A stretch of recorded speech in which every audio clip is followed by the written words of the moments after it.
नमस्कार दोस्तों। ये जो महाराज आप बैठे हुए देख रहे हैं, इनका नाम है मीकैक। वैसे तो ये बंदरों के परिवार से बिलोंग करते हैं, लेकिन इनकी खासियत है इनकी पूँछ बिल्कुल जंगल के महाराज की तरह है और इसीलिए उनको कहा जाता है लायन टेल्ड मीकैक। और ये बहुत ही रेयर पाए जाते हैं दुनिया भर में। फ़िलहाल हम जिनके बारे में बात करने जा रहे हैं वे रहते हैं हमारे प्यारे देश भारतवर्ष के केरल में। केरल के पलाक्काड डिस्ट्रिक्ट में एक जंगल है जिसे कहते हैं साइलेंट वैली। और इस जंगल के बीच एक नदी बहती है जिसको कहा जाता है कुंतीपुझा रिवर। तो ये जो महाराज है ये उनके परिवार के साथ उनके बंधुओं के साथ जंगल से फल खाते थे, नदी में पानी पीते थे और जंगल के नीचे जो है इंसान भी रहते थे, बड़े सद्भाव से रहते थे वे। लेकिन हुआ ये कि उनके ऊपर एक विपत्ति आ गई और वो जो विपत्ति आई वही हमारा आज का टॉपिक है, जिसे कहते हैं सेव साइलेंट वैली। तो सेव साइलेंट वैली एक मूवमेंट है जो शुरू हुआ to protect an evergreen tropical forest in the Palakkad district of Kerala, started in 1973 to save silent valley reserve forest and stop construction of dam. तो वहाँ पर क्या हुआ था, केरल के जो इलेक्ट्रिसिटी बोर्ड है उन्होंने कहा कि इस कुंतीपुझा रिवर में उन्होंने सर्वे किया और कहा कि जो सर्वे हुआ था वो 1958 में कि यहाँ पे इस नदी के ऊपर एक डैम बन सकता है जहाँ से हम इलेक्ट्रिसिटी पा सकते हैं। और इस डैम को बनाने को लेकर जो सेफ साइलेंट वैली मूवमेंट का जो कुछ भी है ये शुरू हुआ। पहले तो बात इतनी ज़ोर नहीं पकड़ी थी, लेकिन धीरे धीरे क्या हुआ, उन्होंने तो प्रोजेक्ट बना के सबमिट कर दिया प्लानिंग कमीशन के पास। और प्लानिंग कमीशन ने जो इस प्रोजेक्ट को एक्सेप्ट कर लिया, 25 करोड़ रुपए का ये प्रोजेक्ट था।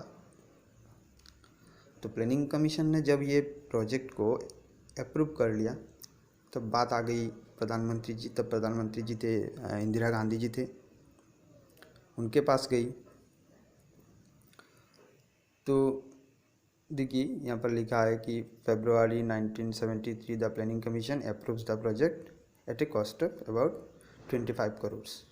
हाँ, यहाँ पर बीच में जो हुआ 1977 the Kerala Forest Research Institute carried out an ecological impact study of the Silent Valley area and proposed that the area be declared a biosphere reserve, कि यहाँ पर डैम ना बने। लेकिन 1978 में इंदिरा गांधी जी ने ये अप्रूव कर दिया ये प्रोजेक्ट। और इसके बाद ये जो मूवमेंट है इसने जोर पकड़ी और इसमें बहुत बड़े बड़े लोग शामिल हुए, जैसे कि रमलास वाइटिकार और फिर जो एक संगठन है केरला शस्त्र साहित्य परिषद और पोएट एक्टिविस्ट सौगता कुमारी। इनमें से जो रमलास वाइटिकार थे उन्होंने पहले भी बहुत बड़े लोग थे, मतलब पहले भी उन्होंने माद्रास स्नेक पार्क बना चुके थे, माद्रास क्रोकोडाइल बैंक ट्रस्ट बना चुके थे, the Andaman and Nicobar environment trust बना चुके थे, बहुत सारे काम कर चुके थे वे। तो और भी बहुत सारे लोग जुड़ गए थे इस मूवमेंट में। लोगों ने कैंपेन की, सिग्नेचर इकट्ठा किए, फिर उनको भेजा कि यहाँ पर ना बने डैम, इससे खतरा है, सबका खतरा है। जंगल तो जाएगा ही, इसके साथ साथ जंगल में जो रहने वाले हैं सब मरेंगे, इंसान भी मरेंगे। तो फिर उन्होंने एक रीट पिटिशन भी दाखिल किया।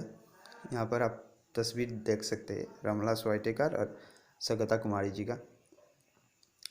तो इन्होंने एक रीट पिटिशन दाखिल किया कोर्ट में कि जो पैरों की कटाई है, और कोर्ट ने क्या किया था, इस पर रोक लगा दी थी। लेकिन इसके बाद जो हुआ, फिर कोर्ट ने ये उठा भी लिया था एक बार। फिर पब्लिक प्रेशर बहुत क्रिएट हुआ, और इसके बाद गवर्नमेंट ऑफ इंडिया ने पब्लिक प्रेशर के चलते इस प्रोजेक्ट को बंद कर दी। तो फिर इसे नेशनल पार्क ये डिक्लेयर कर दिया गया 1984 में, और 7 सितंबर 1985 में ये पार्क जो है ये आम लोगों के लिए, हमारे लिए ये खोल दिए गए।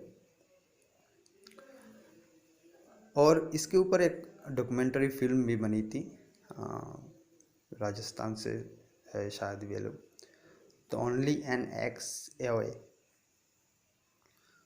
तो ये साइलेंट वैली को बचाने का जो पूरा मामला है उसे यहाँ पर जो लिखा हुआ है उसे ही कहते हैं सेव साइलेंट वैली।